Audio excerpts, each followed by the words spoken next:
Welcome back to Mozzy Sales. I've got Rob Gullan, Tom Partington with me, and we've tried to be as impartial as possible so far, but in this episode we're on the eve of the Prada Cup Challenger Series final, and we're going to finally nail our colours to the mast and give an actual prediction on who we think is going to win the Challenger Series and face Emirates Team New Zealand for the America's Cup. I'll go first, go on. I guess. Go for it, go on. Okay, so I think firstly I should say that I would like Ineos to win because I'm a Brit and it would be great to see them win from the national standpoint. But unfortunately, I think I see Luna Rossa as a favourite for the Prada final. And that might be controversial because we haven't actually seen Luna Rossa beat Ineos in any races so far. But I don't think Luna Rossa have lost races because they're slower. And actually, I think Luna Rossa have a little bit of a pace edge upwind. So seeing as it's now a first 7 wins, I think speed is going to really show through. Ineos have won their races by sailing incredibly well. But there's only so long that Luna Rossa are going to keep making the same small mistakes and Ineos are going to be able to capitalise on them. And I'd be amazed if we don't see a much improved Luna Rossa team come out on that front. I also like the Luna Rossa main more than I like the Ineos main. And Luna Rossa have made some foil adjustments which should see them with a little bit more speed than they had before. Where the boats start even or even have just been next to each other on the race course, Luna Rossa have got this ability to sail a really good high mode, and I think that if they can do that off the starts and pressurise Ineos in the first minute of the race, then they might sail off to kind of easy victories. Having said that, I think the shiftier and gustier the racing is, that more it's going to favour Ineos, and the more steady it is, the more it's going to favour Luna Rossa. And where Luna Rossa were maybe a little bit weaker in the breeze, we've seen some training videos of them over the last week where they look pretty slick.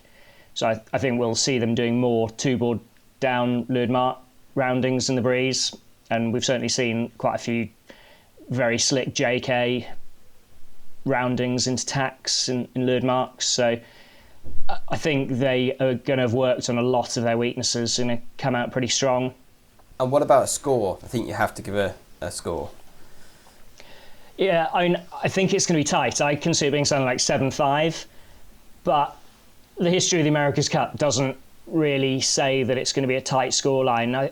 I'm going to go 7-4 in the middle. 7-4 to Luna Rossa. That's an interesting point about this series being, historically we don't get an even series, and I think the longer the series go on, if it's clear a boat has an advantage, they then know where that advantage is and they just continue to leverage it, and it goes very one-sided. Right. I just on that though, and because the racing split over a few weekends, there's definitely the possibility that you get 2 days of racing in, say, 18 knots, and then you come back a few days later and you race in 8 knots. So it's not a given that a boat's just going to whitewash the series, because it's likely they're going to race across a range of conditions. Right, Tom, let's hear what you've got to say. You go Luna Rossa, Ineos, right. Who is it? So I'm going to go for Ineos. I think there's a lot of the points Rob's made are very valid. I think they're quite evenly matched teams. I think from my perspective, from a hydrodynamic point of view, I feel that Ineos might have a slight edge. But I think, as Rob said, I think from an aero perspective and the sales perspective, Luna Rossa, I think, look a bit better. But I genuinely think it's going to come down to the first minute or two of racing. That pre-start is going to be absolutely critical. I think if one team manages to get ahead, because they're reasonably evenly matched, it'll be hard for the other boat to overtake. I think the confidence in Ineos is going to be really high from series. They sailed exceptionally well. Giles and Ben are operating on the same wavelength, and they're two incredibly talented sailors. I also feel that Ineos, they were really strong in the pre-start, and I think that their foils are geared, that they're good for the manoeuvrability. They've showed this, putting off some complicated manoeuvres with making it look easy. So I think if they can get their pre-start together, I think they're going to be really difficult to beat. But from the series, the splits and the speeds upwind, Luna Rossa did have an edge, but downwind they were pretty evenly matched. So I think it's going to be tight. I think Ineos just got enough. I'm going to go with 7-5 to Ineos. I think it's going to be really tight. I think it's a really difficult one to call. From the information that we know and what we've seen, it's going to be exciting. It's going to be good. Looking forward to it. Yeah. Right. I guess it's time for me to give my prediction then.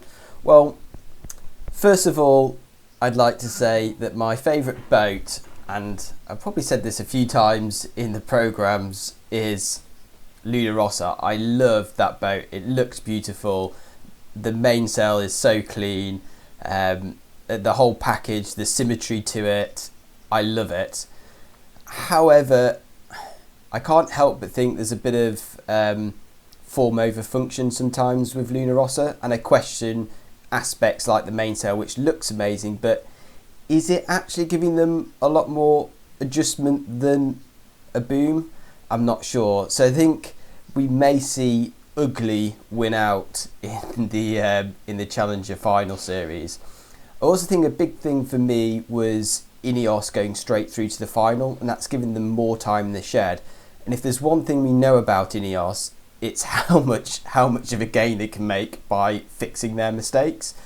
So I think that was more valuable time than Luna Rossa racing American Magic. They never really got a proper race against American Magic. I don't think that was actually that great training for them.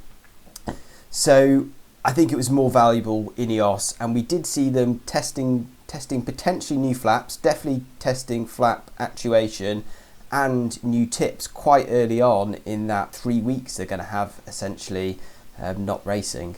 And don't forget, even though the last race was super tight, Ineos were racing with their Cunningham set at 70% for that whole of the race.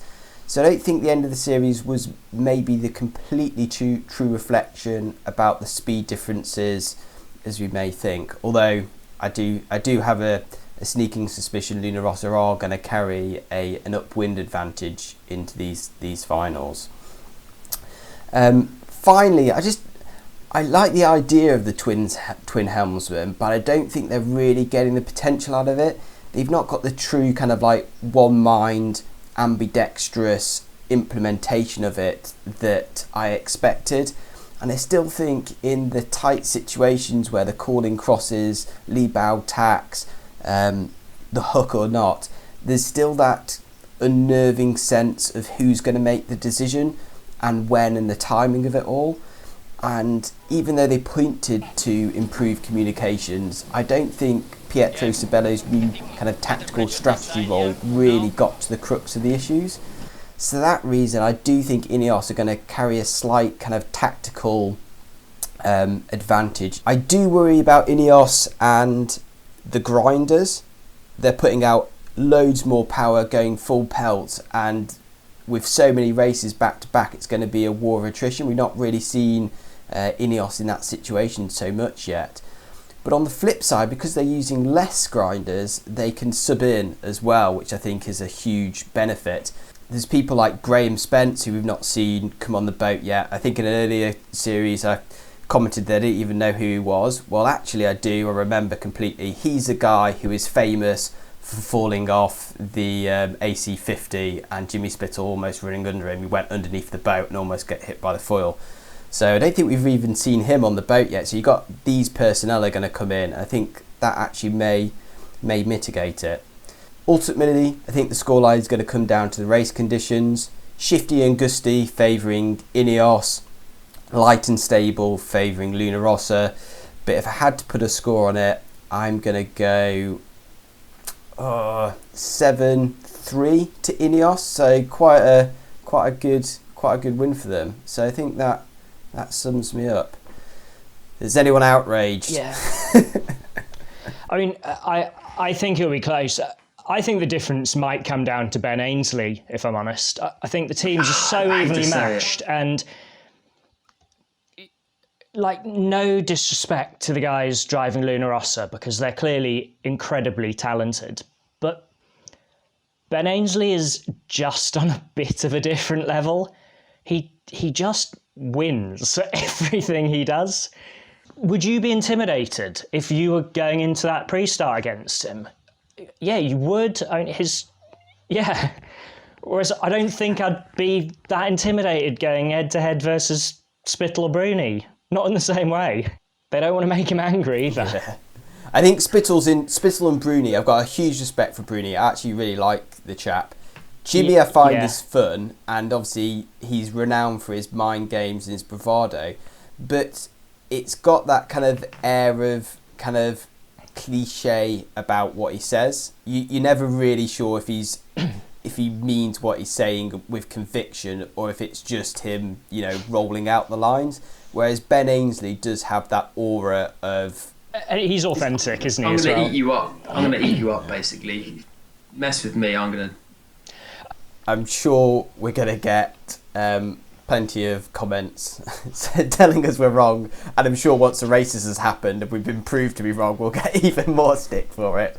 But we couldn't avoid not giving a prediction, so I am really hoping for close racing.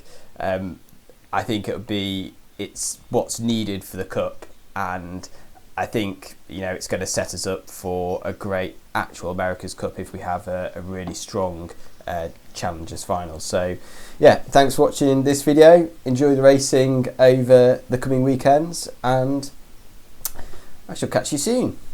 So, out of interest, do you guys see either of these teams beating Team New Zealand yet? No. No. No, I don't either.